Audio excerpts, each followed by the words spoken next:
Hello बच्चों, स्वागत है आपका आपके अपने YouTube चैनल कॉन्सेप्ट बाय अभी सर में। और आज की क्लास में हम पढ़ेंगे वेग तथा औसत वेग। ये वेग और औसत वेग ये क्या होता है? तो इसके प्रीवियस लेक्चर में हमने बताया है चाल और औसत चाल। अगर आपने मेरा वो लेक्चर नहीं देखा है तो आप उसे देख लीजिए। चाल एवं औसत चाल कॉन्सेप्ट बाय अभी सर, ये YouTube में आप सर्च करके देख सकते हैं और उसका लिंक मैं इस वीडियो के डिस्क्रिप्शन बॉक्स में डाल दूंगा, तो आप चाहें तो वहां से देख सकते हैं। उसके बाद अगर हम वेग की बात करें तो वही चाल है एक प्रकार की जिसमें हम दिशा दे देते हैं। यानी अगर किसी वस्तु में दिशा नहीं है, दिशा के बिना हम उसको बता रहे हैं कितने, जैसे कि हम कह दें कि कोई गाड़ी जा रही है, कोई गाड़ी 20 किलोमीटर प्रति घंटा की चाल से जा रही है, तो इसका मतलब है प्रति घंटा, यानी कि एक घंटा, प्रति घंटा मतलब एक घंटा, एक घंटे में करीब 20 किलोमीटर वो गाड़ी जा रही है। इसका अर्थ यह है कि एक घंटे में वो गाड़ी 20 किलोमीटर जा रही है। ये तो आपकी हो गई चाल, स्पीड यानी चाल। अगर इसी में थोड़ा सा हम डायरेक्शन मिला दें, जैसे कि हम कह दें चाल, नहीं ऐसा नहीं, हम कह दें कि कोई गाड़ी 20 किलोमीटर प्रति घंटा की चाल से पूर्व की दिशा में जा रही है।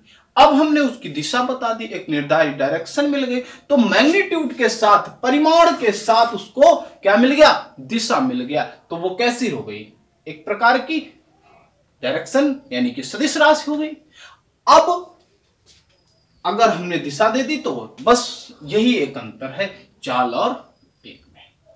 यानी कि चाल और वेग दोनों एक नहीं है, गलती हो जाती है, सब लोग समझ लेते हैं एक है, लेकिन एक नहीं है। चाल अलग है, दिशा वेग अलग है। यानी कि चाल जो है वो अदिश राशि है। चाल के लेक्चर में हमने बताया चाल कैसी राशि है? अदिश राशि है। लेकिन वेग कैसी राशि है? सदिश राशि। हालांकि चाल का परिमाण, वेग का परिमाण चाल के बराबर हो सकता है, नहीं भी हो सकता है, कोई गारंटी नहीं है, लेकिन ये दोनों एक राशियां नहीं, इस बात को हम लोग ध्यान रखेंगे। तो सबसे पहले अगर हम बात करें तो वेग कैसी राशि हो गई? अब समझ में आ रहा है कि भैया सदिश राशि है वेग, अदिश तो हमारी चाल। तो अब देखो, वहां पे हमने दूरी पढ़ी थी, विस्थापन पढ़ा था, ये भी एक लेक्चर है हमारा, दूरी और विस्थापन कॉन्सेप्ट बाय अभी सर, डाल के आप देख सकते हैं। तो दूरी और विस्थापन के बारे में जब हमने पढ़ा था, तो दूरी और विस्थापन, तो उनमें से हमने बताया था कि दूरी कैसी राशि है? अदिश राशि है। ध्यान रखेंगे, दूरी कैसी राशि है? दूरी अदिश है।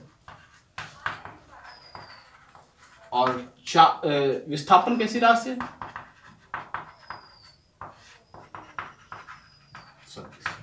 यानी कि जब हमने चाल की परिभाषा बताई थी तो क्या बताया था कि एकांक समय में चली गई दूरी चाल कहलाती है किसी वस्तु द्वारा। अब सदिश राशि हो जाए तो हमारी वेग हो जाती है। तो वेग की परिभाषा क्या होती है? तो डायरेक्ट वेग की परिभाषा क्या होती है? वेग तो एकांक समय अंतराल में किसी वस्तु द्वारा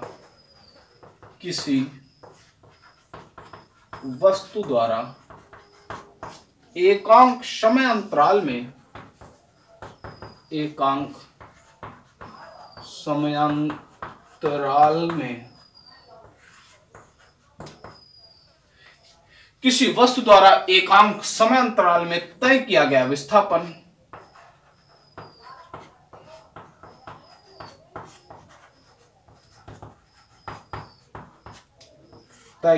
विस्थापन, उस वस्तु का वेग कहलाता है। उस वस्तु का वेग कहलाता, ठीक है ना? तो वेग बराबर क्या हो जाएगा? फार्मूला विस्थापन बटे समय अंतराल, विस्थापन बटे समय अंतराल। इसके बाद अगर हम आगे बात करें इसके मात्रक पे, तो मात्रक क्या होगा भैया इसका? तो विस्थापन का मात्रक होता है मीटर, प्रति समय का समयांतराल का सेकंड। तो मात्रा क्या हो गया? मीटर प्रति सेकंड। और ये कैसी राशि है भैया? तो वेग कैसी राशि है? वेग है सदिश राशि। हालांकि वहां लिख दिया हमने, लेकिन इस बात को ध्यान रखेंगे, वेग कैसी राशि है? वेग सदिश राशि है। जिस प्रकार से विस्थापन सदिश राशि है उसी तरह से वेग सदिश राशि है। जिस प्रकार से दूरी क्या है? अदिश राशि है, उसी तरह चाल कैसी राशि है? एक अदिश राशि है। अगर हम औसत वेग की बात करें, औसत वेग की यहीं पे बात कर लेते हैं। औसत वेग क्या होता है? Average velocity. तो अगर किसी वस्तु, कोई वस्तु है, आप उसका एक समान तरीके से वेग बढ़ रहा है लगातार, यानी कि किसी वस्तु के लगातार वेग परिवर्तन हो रहा है। वेग परिवर्तन लगातार किसमें? जैसे वृत्तीय गति है, आप गोल गोल घूम रहे हो तो उसका वेग कभी भी एक नहीं हो सकता, क्योंकि हर बार डायरेक्शन बदल रही है। जैसे मान लो वृत्तीय गति है, एक बढ़िया सा उदाहरण है। तो वृत्तीय गति में आप यहाँ पे हो तो आपकी दिशा इधर की ओर है, यहाँ पे इधर की ओर है, यहाँ से इधर की ओर भगने का प्रयास कर रही है, तो हर जगह पे दिशाएं अलग अलग हैं। तो इसका वेग लगातार बदलता जाता है, क्योंकि वेग कहाँ, जहाँ दिशा बदली वेग बदल गया, लेकिन परिमाण अगर नहीं बदल रहा है तो इसकी चाल क्या होगी? एक समान होगी। ध्यान रखना इस बात का। तो वृत्तीय गति कभी एक समान वेग की गति नहीं हो सकती है, एक समान चाल हो सकता है। हाँ, तो औसत वेग पे अगर बात करें तो यदि किसी वस्तु का वेग एक समान रूप से बढ़ रहा हो और अगर उसका प्रारंभिक वेग u रहा हो, प्रारंभिक वेग कितना रहा हो? प्रारंभिक वेग क्या होता है? अरे प्रारंभ में जितना वेग था वो प्रारंभिक वेग हो गया प्रारंभ में जलते समय, और अंतिम वेग कितना हो गया जब रुका हो? अंतिम वेग मान लीजिए कि v है।